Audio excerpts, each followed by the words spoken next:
school 100 years, so I'm used to keeping the one in the back awake so that enters into it. We're done. We're leaving.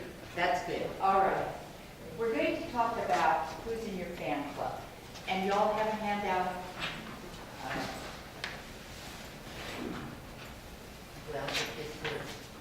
All right. When you're talking about your fan club, Elizabeth Schoen Mills, who's the one who has set the standards for all of the sourcing and documentation that we need to do, and she's the one that came up with this fan club.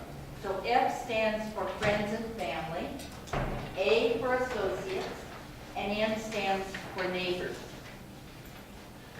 Many researchers are using this strategy to solve their brick wall problem. So go around them, she says, rather than climbing over the brick wall. So I'm hoping to give you some suggestions that helps you on that path around the end. We all, I think, if you've done genealogy for any length of time, you've got a struggle that is not easily solved. Other names that you'll hear used for the fan club are cluster genealogy, whole family research, community studies, and working with neighbors. So all of these mean the same thing. First, I'm going to give you some steps that I think will be helpful to you. Can you see, please? All right. First, make a timeline for your subject. And some of the genealogy programs, if you have entered events, it will print you out a timeline. Legacy does. But you need to be conscientious about entering those events. And it's very helpful. If you have not done a timeline for your person that's giving you difficulties, I would encourage you to do that first step. Review all of the documents relating to your person.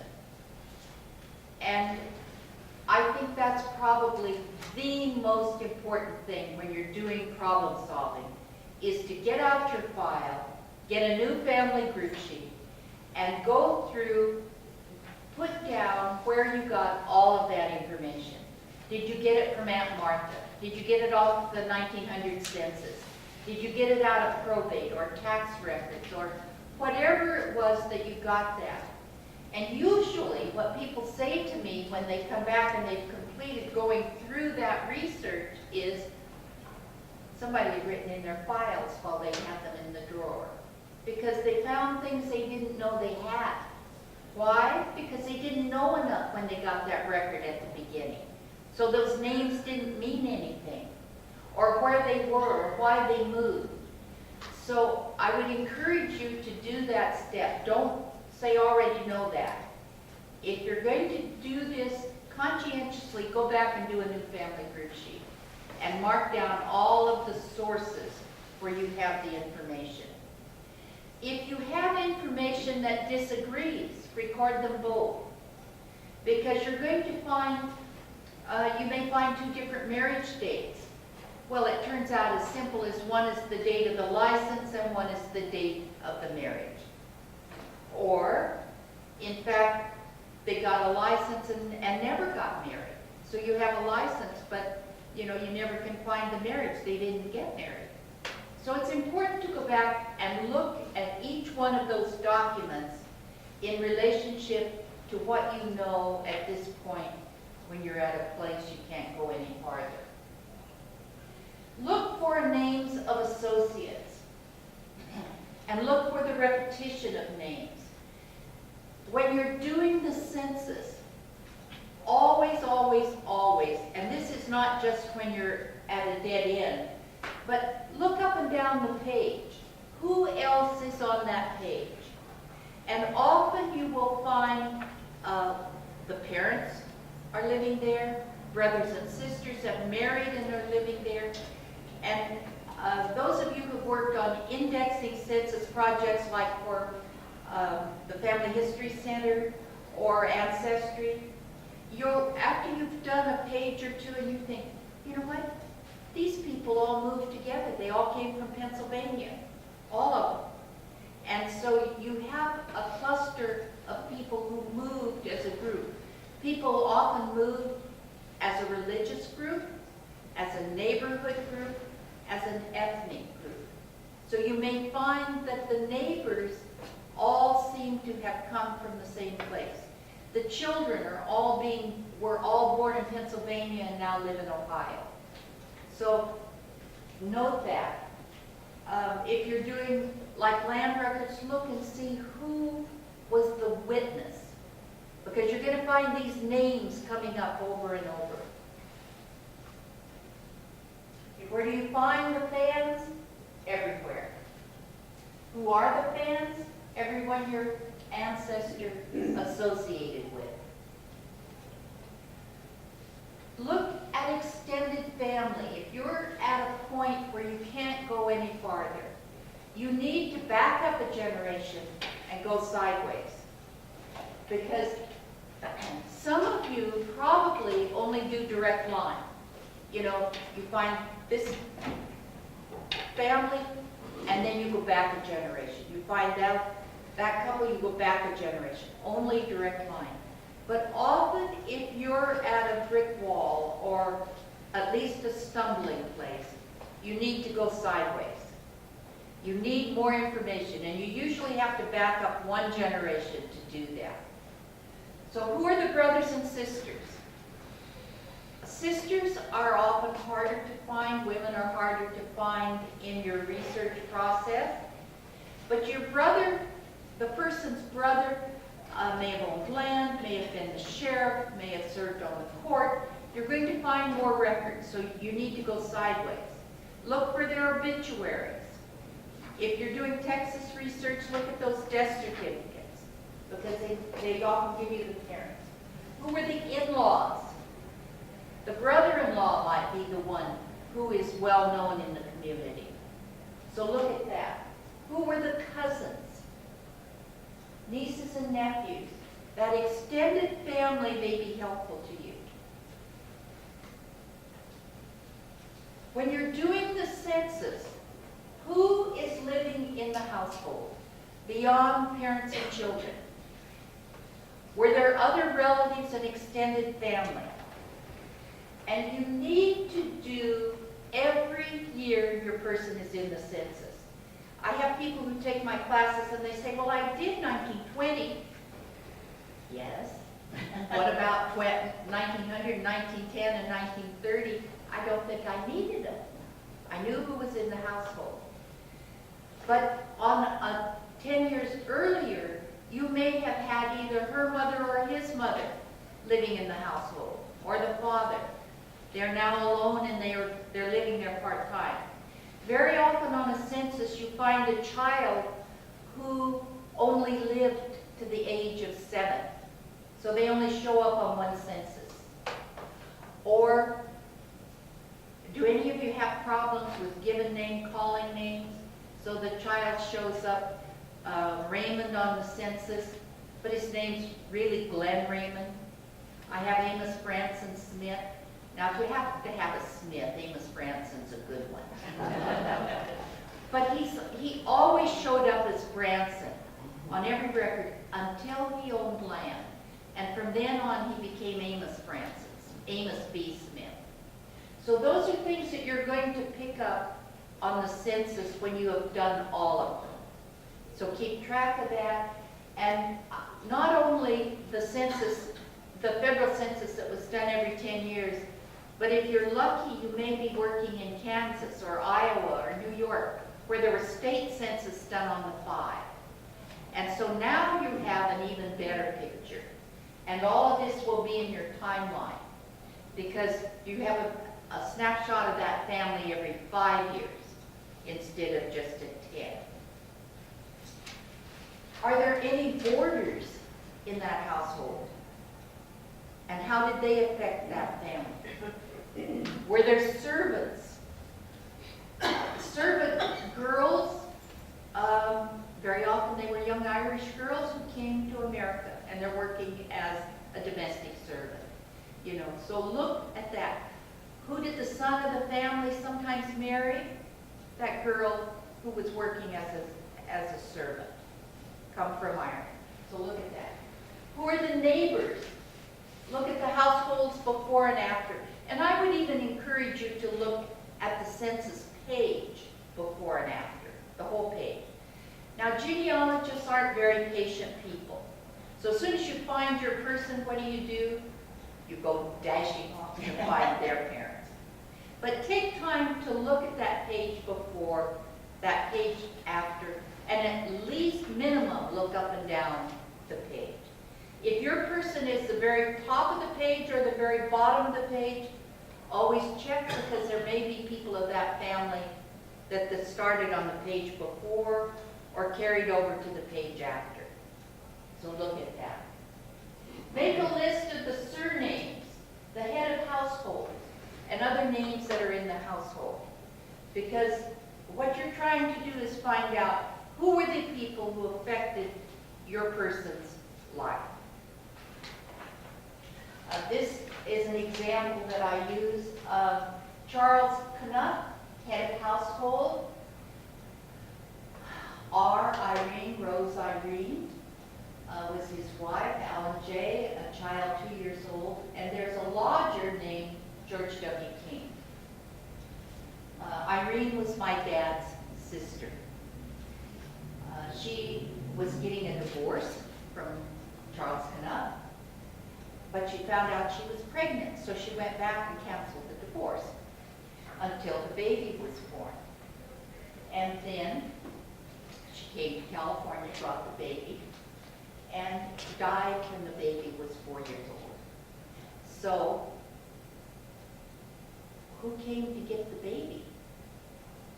Not Charles Knupp. George King came to get the baby. It was his child. And so here's an example of the border, yes, who fathered the child. And, did I know that until I did this census? On down the way, I had tried, Alan J., there were 4 Gardner boys born 1 December, 1 January, 1 February, and 1 April. My brother was born in April. So there were 4 grandbabies, all within that 4 months' time.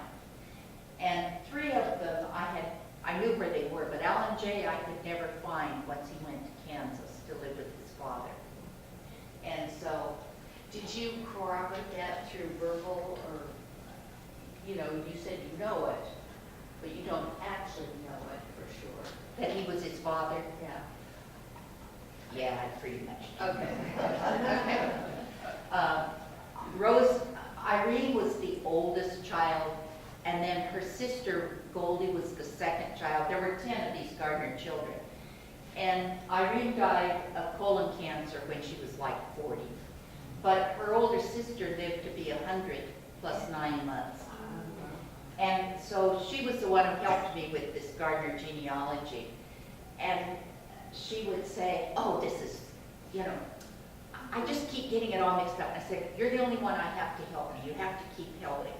And so she was in Kansas. And so when we went to Kansas to do a little research, and the grandmother, the mother of these children, the grandmother, had died, and nobody had put a tombstone on either of my dad's grandmothers. And so I said to this aunt who lived to be 100, I'm going to put tombstones on those ladies because I'm the one doing the research. And when the husbands died, the women put the tombstones on, but when they died, nobody put tombstones on. So she said, well, if you'll do the research, I'll pay half, because I knew them. They were her grandmothers. So she knew them. So I was going back to check that out. Well, we got to the monument place because I didn't know where the cemetery was, and there's the stone on the floor. They'd lost where it should have been placed, but they didn't let me know that. So I had to go to the courthouse. I had to find it again. I gave it to them, and I'm staying with this aunt who's almost 100. And when we came back to the cemetery to see where they placed it, they put it on the wrong grave. And so every month they sent me a bill, and every month I wrote back and said, have you moved the stone? And so eventually they said they did. my aunt went, look, supposedly it's in the right place. There is a stone there. But, this is the kind of thing that you get from looking at that. I do have proof of it. And I was still trying to find this cousin. I looked in the Social Security Death Index, and there was A.J. King, with a birthday 1 day different than this one. And so I wrote to Kansas for a death certificate, and if they were born, he was born in January 1940. If they were born in 1940 or later, you couldn't get it. So just by January, I couldn't get it. They had the nerve to write on there, say, why don't you ask the family? Well, if I knew where the family was, I would have asked them a long time ago. So they were parents relatively late in life for that era. They were. And it was the only child my aunt had, so it was. So now we know probably where the problem had been. But, I wasn't concerned about that. I just wanted to know for this one. And on Social Security, the birthday is 1 day different, but I have the handwritten birth announcement that his mother sent out when he was born. So, I have the date that his mother put on it for that, even though Social Security is 1 day different. Yeah. All right, that's more story than you needed to know. But that's the interesting part. Yeah. Well, and it's kind of an example of, if I've never paid attention to that, The logic. Yeah, I could prove that he was living in that household for a period of time. And when I went to Kansas for that time, I was trying to find information about that lady's marriage. And so when I went to the courthouse in Graham County, Kansas, they said, well, you have to come down here because they had a hearing for some teenage children, and so I could not be in the space where the hearing was about these children for privacy. And I said, well, I wanted the marriage, and they said, no, you don't, you want the divorce. But, well, that's the advantage of a small town. That wouldn't work in Sacramento, but it would work in Alturas, California, because it's a small town. The same people have worked in the courthouse. They said, you want the divorce. Well, I did when they got it for me, but that helped. So, when you're looking at the census, make note of the children's names. Are there any unusual names? My great-grandfather was named Calvin Rudder Clark. Where did they get Calvin Rudder? Okay. It turned out to be the postmaster's name in that particular town. So now, you're beginning to wonder, is there some shenanigans going on there, or was this a good friend? The birthplaces in the census shows when they moved, when they migrated across country from Pennsylvania to Illinois to Iowa to Kansas kind of thing. The ages, the only child here was born to parents who were both older, and as it turned out, the real father also of an older age. What were their occupations? Were those things that helped them as they moved along? People who were blacksmiths. No matter what town they went into, they could have gotten a job as a blacksmith. So what was their occupations? All of those things might help you follow the migration and the naming patterns for those families. The census might also name unofficial record keepers such as doctors, ministers, lawyers, and merchants. And I would add on to that hotel keepers, because hotel registers, often you will find your person showing up on the census living in a hotel. My great-grandfather, Calvin Rudder Clark, his brother, Crawford Washington Clark, owned land up and down the entire state of California. But my great-grandfather never owned land except a little house in Nevada City. He was a sheriff, he was a postmaster, he opened up hydraulic mining, both in the Sierras, and he went to Tolima, Colombia and did that, but he never owned land, but his brother was a gigantic landholder. So those are things that might be helpful. The above records might survive in historical societies, libraries, or archives. So if you're researching in an area, always, always, always see if there's a historical society. Or does the library collect those kind of records? Sometimes there's a genealogy society that collects those kind of records. Root Cellar, which is a group that meets in the north area, we have a small collection of Bible records that we put together. So all of those might be helpful to your research. When you look in the cemetery, who were the neighbors to your ancestors' plot? Who is in their plot? Was a nativity given? Other names in the same plot? Take careful note of the tombstones. Are there inscriptions on all sides of the stone? Always, always look on the back. Sometimes you'll find one person on the front, a different one on the back. But sometimes the information they give you on the stone tells you about military service or some other helpful bit of information. There may be a symbol that tells you, says GAR on it, which this was the Grand Army of the Republic. So you know that they fought in the Civil War for the North. And what is nativity? What do you mean by? Where they were born. So I have Patrick J. Donovan in Grass Valley, who's one of my brick walls. He died there in 1855. It says born in Ireland. And so why didn't they say born in Cork County? On a certain day and month. Well, that would even been better. Who his parents were. But if they'd even put Cork County on there, it would have been helpful. And often when you go to a cemetery, there'll be a lot of people from a particular area. Or, lots of Irish maybe in a particular Catholic cemetery. So just take note of that because it may lead you to, was there an ethnic community there? Was there an ethnic newspaper published? Some places there were enough of a particular group of people that the newspaper was published in their language at that time, like Swedish. If you're in Wisconsin or Minnesota, you may find a Scandinavian newspaper. Certainly you're going to find cemeteries that have lots of Scandinavian people in it. Church records.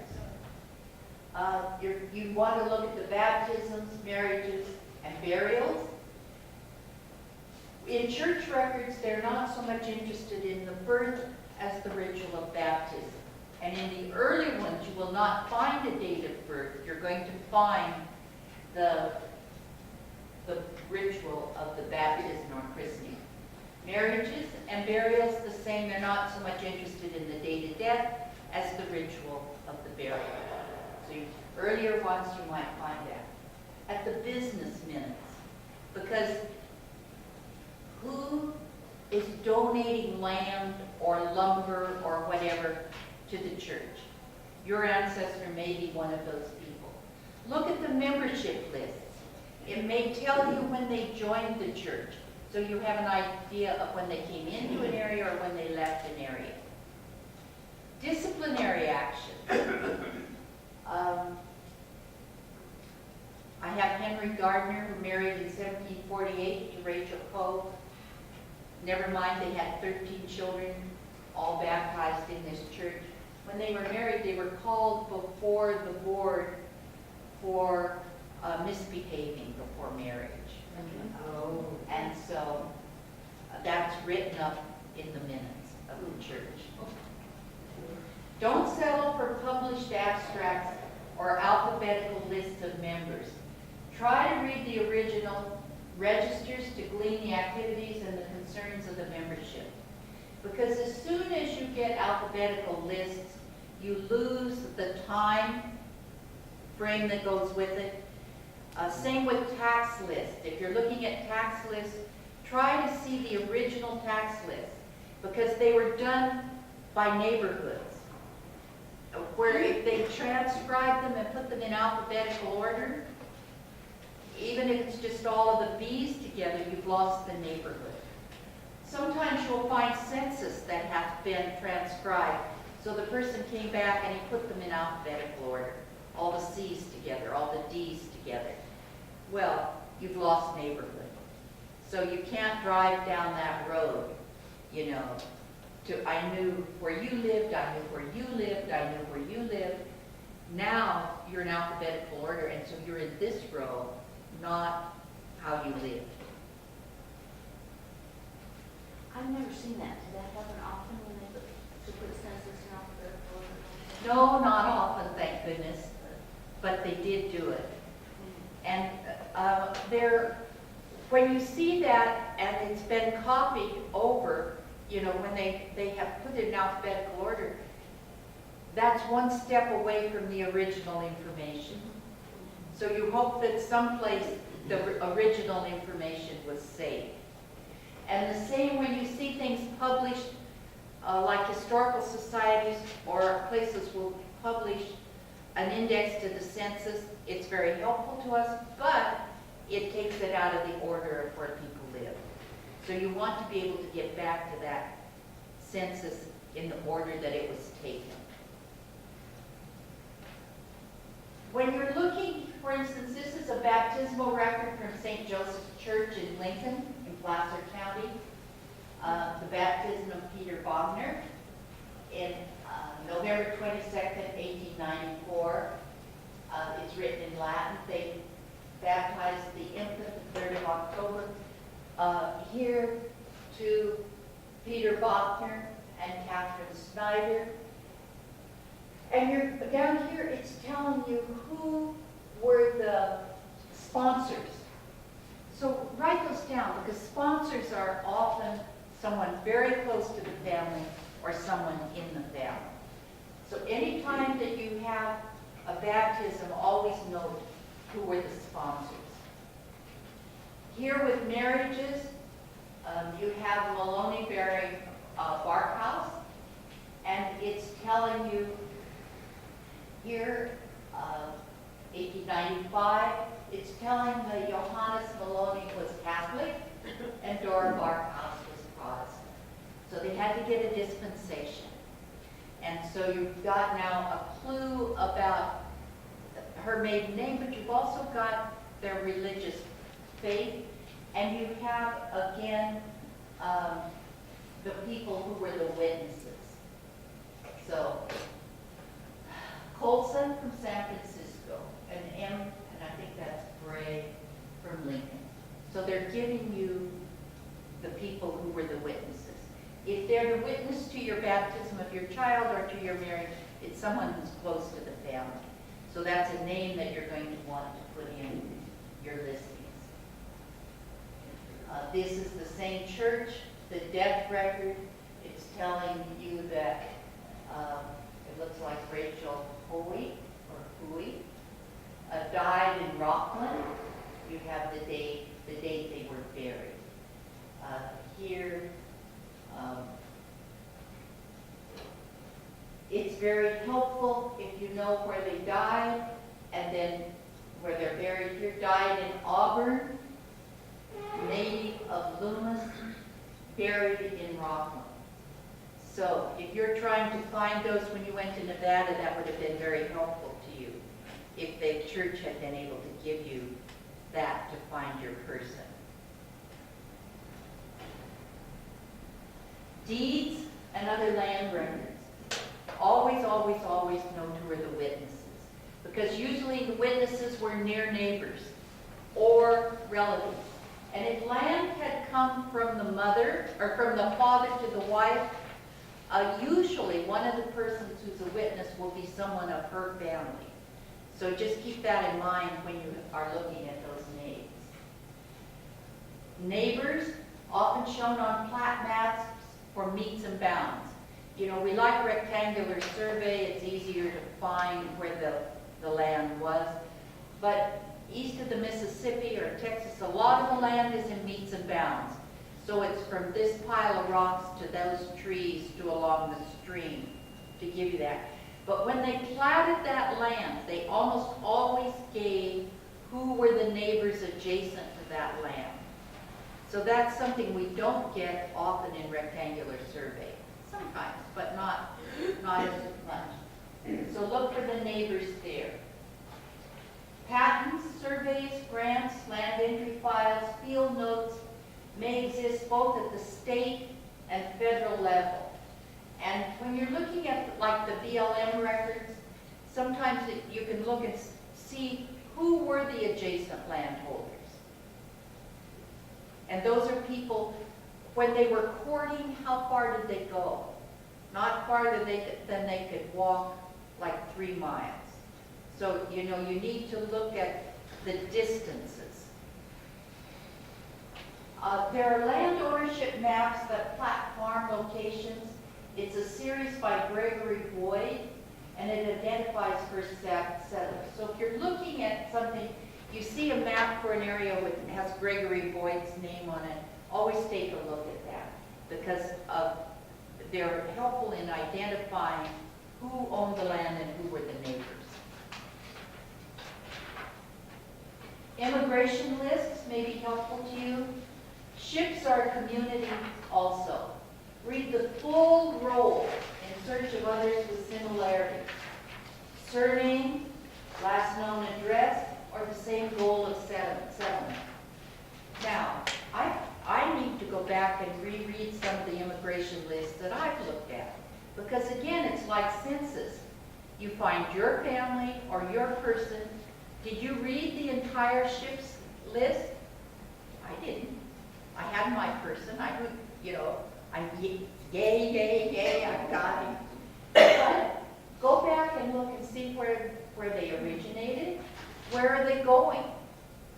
If my husband was born in England and his family were Cornish miners who came to Grass Valley. And so if you look at that manifest, there are other people going to Grass Valley. So that would be a set of names that you're going to want to look at.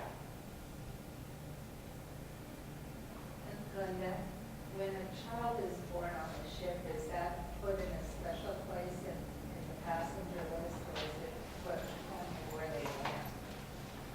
Does anybody know the answer to that? If a child's born on the ship, is it put on the passenger list with the family, or is it just in the ship's log? Well, I have heard that it goes on the end of the list. At the end of the list? I don't know that for sure, because my great-grandmother was born at sea, but somebody in another class I learned that it goes on the end. On the end? I've seen it where it says born at sea right in with the family, so. Okay, Linda's saying born at sea, but it's right in with the family. We had one going back whose name was Seaborn, and they said he was born at sea, and then that name came through the family. And that would be exciting to find that kind of documentation for it. Thank you. I haven't run into it in my own research, but always ask in a group like this because lots of people have had different experiences. Do you need me yet? About 5 minutes. 5 minutes. All right. Petitions.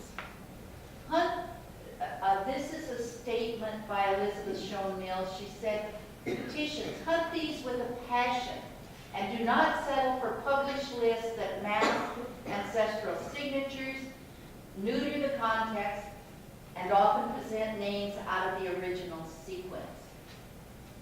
So look for loose sheets, might represent a neighborhood. Change in ink or format, reflect a change in the date or location. Multiple names in the same handwriting can reveal whether our ancestors could sign their own names or not. So she's saying, look at petitions. And I have a petition for my dad's grandparents lived in Kansas, and they wanted a new school district set up. So there was a petition where Stephen Gardner and Susan Clara Smith Gardner, signed this petition to get another school district set up. So this was an original petition, not one that had been published. What we usually see are published like in a periodical. But that petition is going to be in a historical society. It may be in the county clerk's office. The county superintendent of schools may have some of those. You're going to have to track them down. But be aware of that regarding petitions. Tax lists.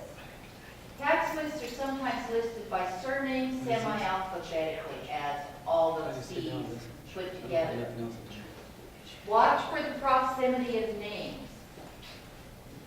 Note the land on the same waterway.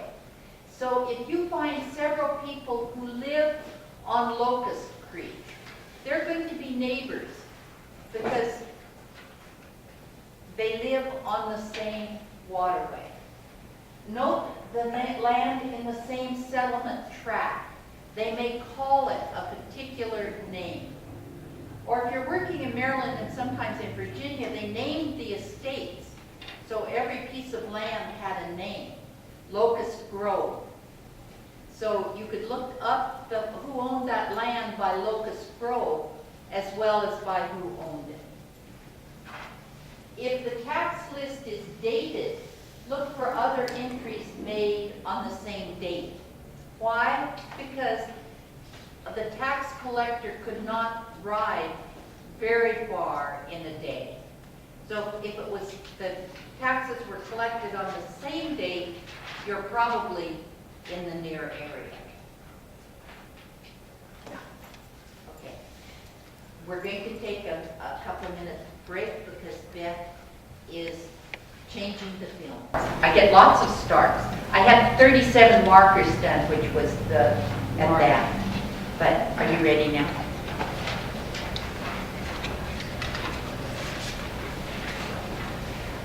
Muster rolls.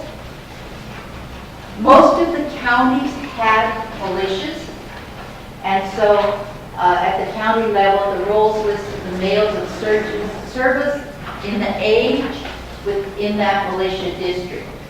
Men who enlisted during wartime usually enlisted in those neighborhood units. And the leader of the militia was often the tax collector. So when you're looking at those old militia rolls, just keep that in mind, that it was, and for California, Ruth Seller published the militia rolls for the state of California. So they're down at the state archives, but those have been published. And I proofread all of those. And in the proofreading of that, I found my maternal great-grandfather and his brother had come from Prince Edward Island to Rhode Island and then came to California. And they were in the California militia in that. Question. Yes. What would make the tax collector the leader of the local militia? Because he would have the tax rolls with all the men's names on it, or why would he do that in that role? I don't really know the answer to that, but these men were supposed to show up for the militia, and you will find in court records if they didn't show up, they were fined. So, That would be a tax collector's job to collect the fines, so he would have a list of names. So he would have the list of who should have been there probably, is why he got the job. You would just hope he had some good military skills as well. That was survival, wasn't it? Pensions and bounty land. Men of the same units or neighborhoods may give testimony for each other in the matter of pensions and bounty land. These same men may testify about marriages and the births of children. So when they were applying for pension, often these people would give a deposition that they knew them, they served with them, they were present at the marriage, and especially if the widow might be trying to get the pension, often people would testify that they were at the wedding, or that they served with them and this man did serve when he said he served. So that's another set of people. I have Fleming County, Kentucky research, and there's a minister named Benjamin Northcott who shows up. He shows up as marrying these people, but he also shows up as having served in the Revolutionary War back in Virginia with James Crawford before they came to Kentucky. So the name shows up in these pension depositions. Wills and probate. Who are the witnesses on the will? Almost always there are witnesses. Who's the name of the executor or the executrix? Whenever it ends in IX, it's female. So the wife or someone has been female, been named as the executrix. Who posts bond for probate or guardianship? Because if you're posting bond for that probate, and the bond was usually approximately the amount that the estate was worth. If Linda's going to be the executrix and I'm posting bond, I have to have great faith in her. Because if she doesn't do it right, I'm responsible. I put up the money saying she'll do it exactly right. So those are people that are close to that family. Guardianship, the same thing. If there was land or in the estate and there were children, usually a guardian was appointed. Almost never was it the mother. It usually was another man within the community. And you may find the widow later marrying that guy because she needed, more support for these children. So you may find that. But note who posts the bonds for any of those things. Even for a marriage, who's signing for the marriage along with the groom. For deeds and land records, we mentioned the witnesses. Who holds the mortgage? And when was that mortgage paid off?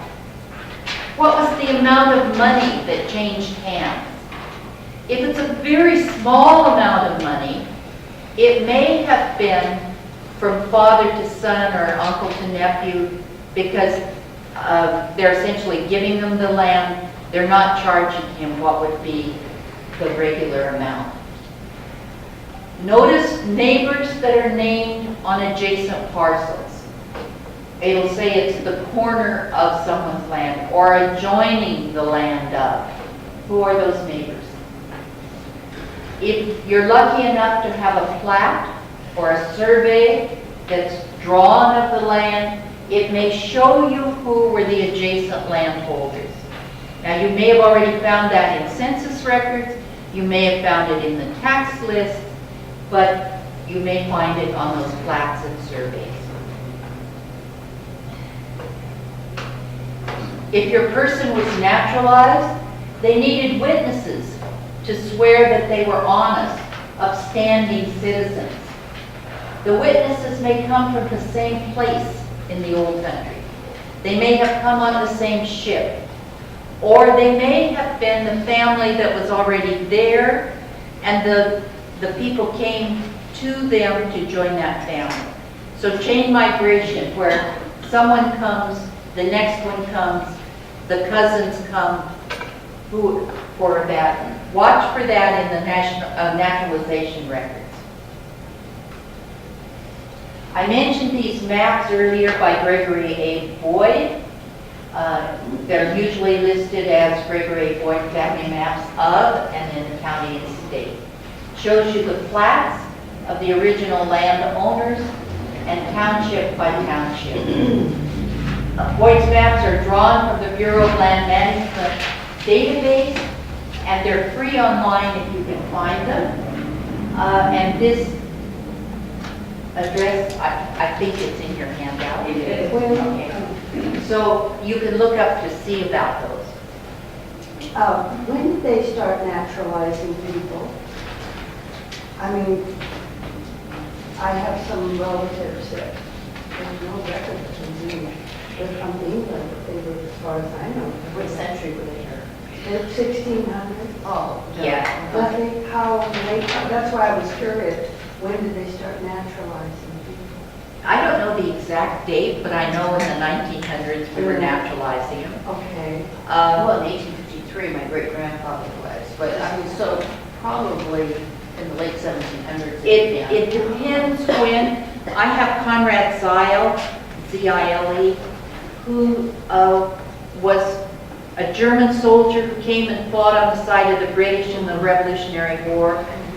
He was captured, and as they're marching him through Maryland, he escaped, and then he just stayed. And I find him being naturalized in Maryland after the Revolutionary War. His name was I think it came from Germany as Z-E-I-L or Z, and then Zeil, Z-I-L-E, but he's naturalized under S-Y-L-E, Conrad Zeil. Ah. The National Archives said 1790 was the first law that regulated naturalization. Okay, so in 1790, First law. first law that regulated naturalization. Okay. Good. That's long. Yes. But I think there were lots of people who came through the time who just came. You know, the Irish that, yes. When did, I thought about naturalization, but when it occurred, did that take an act of Congress? Or how did that work? I'm sure it did take an act of Congress, that they said, but 1790, we're just becoming a Yeah, right, I country. realize that. So probably, you know, they set up the census to be taken starting in 1790. So there were they were establishing some laws that would go on. And I will have to do a little research on that. but Congress, it said Congress passed the first law. Congress passed the first law of naturalization in 1790. in 1790. I didn't know that. Glenda, can you say a little bit more about artifacts.com? Is it only the Boyd maps, or are there other things on that website? You know what? I did not look it up before I came, Sorry. and my memory is sort of not so It's good. probably like mine. So I haven't looked it up for a while. So look it up and let me know. Okay. You know, that's a teacher trick. Because you don't know it, you give it back to the student. Remember, those who believe they can do something are usually right. So are those who believe they can't. And so as you face these brick walls and these ancestors who seem to be reluctant to be found, I'm hoping that some of the suggestions I gave you today of places to look and places you may find clues in looking at who were their friends, who was the extended family, who were the associates, who did they work with, what was their occupation, and who were the neighbors, may help you on your process for this brick wall. So that's all I have to tell you. Do you have questions? Yes. You have so much great information. I'm just wondering, what's the worst mistake you made when you first started? The I worst- wish you hadn't. Well, the worst mistake, the question was, what was the worst mistake I made when I started? The worst mistake was probably not doing good documentation. And, you know, there's a guy in Salt Lake who was in charge of all of the computer stuff, and he tells the story of, he went to Louisiana and found this incredible book, and what he wrote for his source was the Big Blue Book. And he said he's been back to that very library and he can't find the Big Blue Book. And I would say that's probably one of the things. The other thing was not keeping good records of where I had looked. You know, a research log will save you a lot of time down the way. Because if you have a family that you've worked on for 40 years, like John D. Grimes or Patrick J. Donovan, you look at that source and you think, oh, maybe this is it. Well, if you look at your research log, you looked at it 35 years ago. You probably looked at it again 20 years ago. Yeah, last week. And maybe, Last week. maybe last week. So I would say those two things are probably that. And I think on researching on the internet, we're even worse because do you keep track of everything you click on the internet? No. So next week you look at it again, next week you look again and, you know, maybe our memories are a little better than that. Well, sometimes in the same session, I don't remember what chain I followed.